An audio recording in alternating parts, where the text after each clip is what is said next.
Hello everyone, a new month, August.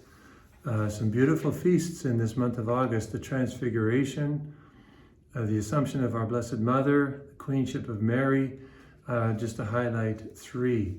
Those are the three big ones. Beautiful, beautiful feasts.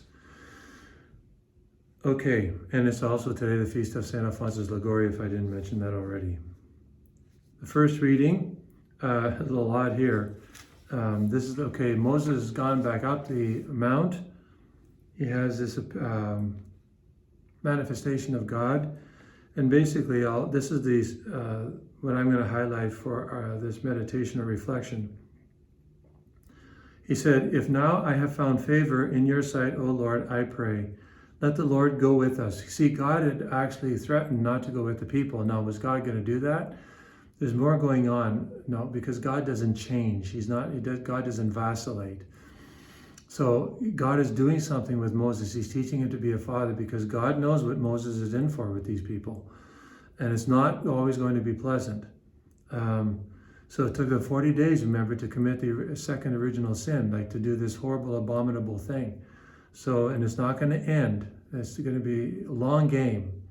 So, I pray, let the Lord go with us. I'm pleading, you have to go with us, because God has said, I'm not going with you.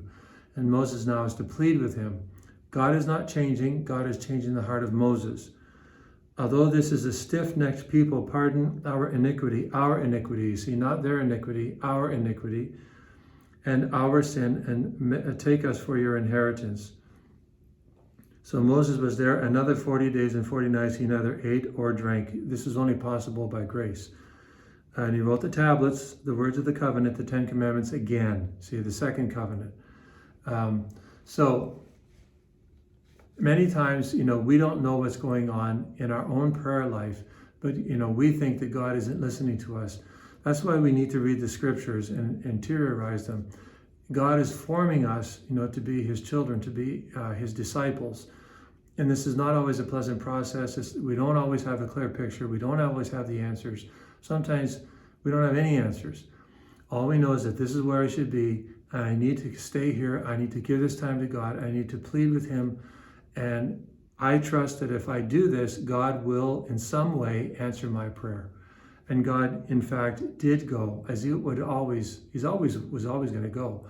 But again, what Moses did was critical, was necessary, that he plead for his people, that his heart be formed. God's heart doesn't need to be formed. And that's an insight into the mystery of prayer.